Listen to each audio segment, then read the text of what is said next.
And welcome back to Just Wild. My name is Vikamau, and of course, this is the Wild, Weird, Wild. And of course, thank you so much for continuing to like, comment, and subscribe. So, apparently, we're going to be going to some, bizarre rituals, marital rituals that are there in the world for those seeking to wed. So, apparently, we're going to start with the 254.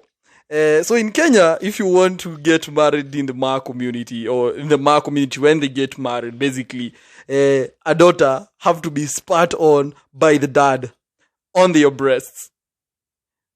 Like, I even wonder how that basically happens, because I'm trying to imagine just how you get, you have to get them to remove their breasts for you to, finally. I mean, it's weird, but just to think the fact of just how that probably happens, it's weird. I mean, it's crazy. It's just crazy. Those are some things that I think have passed so much by time. How do you do that? So another thing, basically when like elders are greeting each other, you have to spit on your hand to greet a fellow elder. Like probably if I'm greeting my best friend, I'm like, and then I greet him. Wow. So it's like it's a messy situation, basically. And, when newborns are also born, they spat on their heads, But basically, in matters of, like, marriage and so on and so forth, that happens for, for good luck, and fortune. That's why they spit on their daughter's breasts and head to just wish them good luck. I mean, it's just a parent wishing their daughters good luck and so on and so forth. But I think in terms of cultures and, the way times is going, these things will one day eventually not be there anymore. I mean, it's crazy just how just the thought of it. Just the thought of it. Anyway, so we're gonna be also going through, in China, in a culture, some cultures in China, you have to. Why are choppers passing where I am so much? Oh my God, you have to wait for that chopper to like literally just go. Wow. These are politicians, actually, right now. They must be probably moving everywhere around. They're flying on top of us. Then we fight for them right here on the ground. That's really, really weird. I have to treat some sound in this room that I'm not interrupted by sounds outside. Yeah, so we're going to be going to China, because the politicians... Oh my God. So let me I just digress, kidogo. So let's go back to China. So in China... apparently when you're throwing an arrow, you have to it's not like you have to shoot your bride or your groom or whatever. Just take a bow and an arrow, but of course without the arrowhead. Basically it can't have the arrowhead, but you shoot the bride with the arrow, and then the bride has to break the arrow after they've shot their bride and their groom and so on and so forth. Later, after they are done with that, it's just to break it to seal the love for these people that these people have for each other. I mean, it's just crazy. Just you have to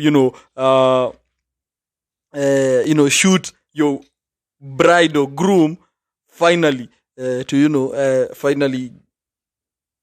I mean, how is that even proving love? In some cultures, I even just wonder. I wonder. But stay tuned, because of one of the best that I actually love to participate in Sweden. Keep on keeping on. So we're going to be going also to Korea, where a groom or a bride is beaten. A groom is beaten on their feet to prove their character. Hey, Jesus.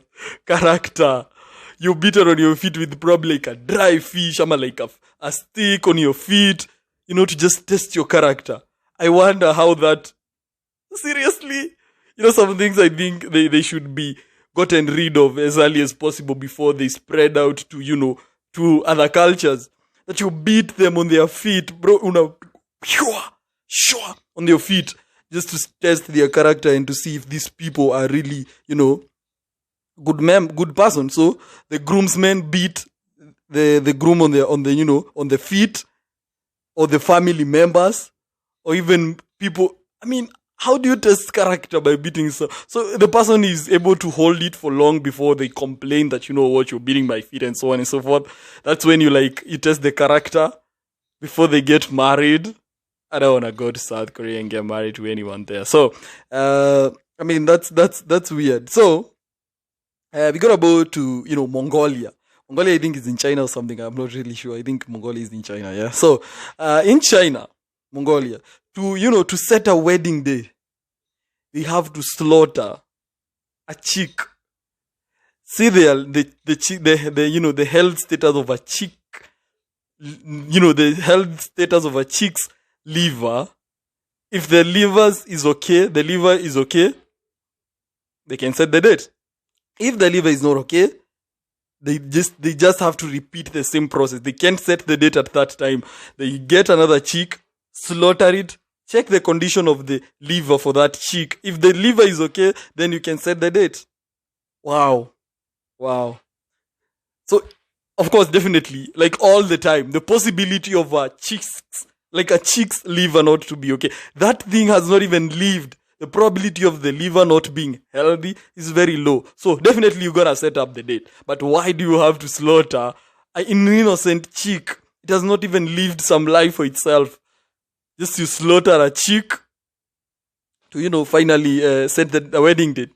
And for sure that chick has not even lived for long. So probably it's also an advantage or disadvantage because the possibility of slaughtering more, the possibility of slaughtering more is not there. You just have to slaughter very few because almost all of them are healthy.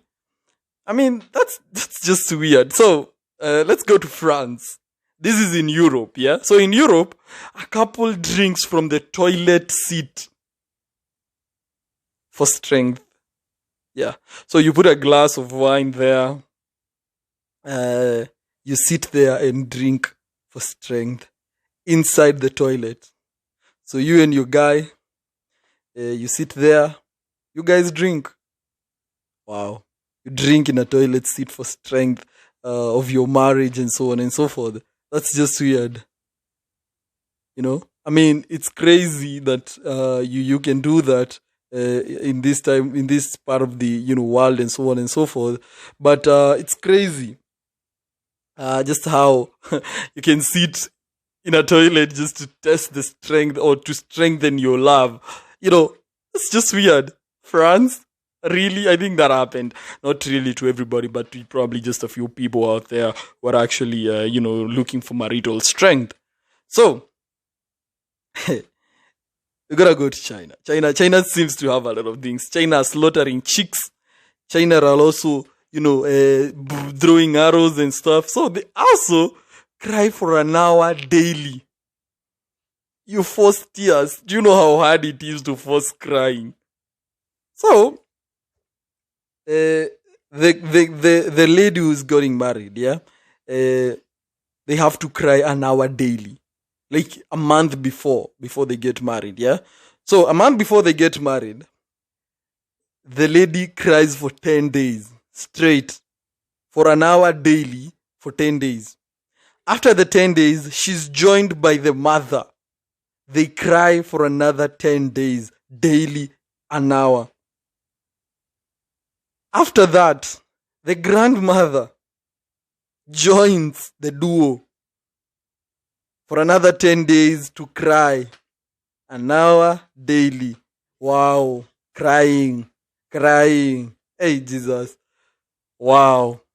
You cry an hour. So she's gonna cry for, 10 days, that's 10 hours. The mom comes, she cries another 10 hours. The grandmother or other female family members that are there comes and cries for her. She's gonna be crying for 30 hours. Forcing. She's not emotional or stuff like that, even though weddings are meant to be emotional or I don't know what. But you're gonna cry for 1 hour daily? That's crazy. I mean, I don't want to be Chinese. I think I'll have to switch to this country. That's Sweden. So, we're gonna be going all the way to Sweden. Sweden is in Europe. Yeah, I think Sweden is in Europe. So Sweden, wow. So, Sweden has this Europe-ish, of course, this greenish stuff that we also do here, English stuff that we also do here, that what? You may now kiss the bride. Right? You may now kiss the bride. And everybody loves that part that, the bride and the bridegroom, they get to, kiss. But now, here's the funny thing in Sweden. So in Sweden, apparently, if it's you can now kiss the bride. Unaona watu wote wa kusimamilia. The guys and the ladies, all of them. So all the guys come and intimately, all of them, they have to intimately kiss the lady. Like, all of them. And the ladies also intimately kiss with the guy. Somebody take me to Sweden. This is just wild. I'm gone.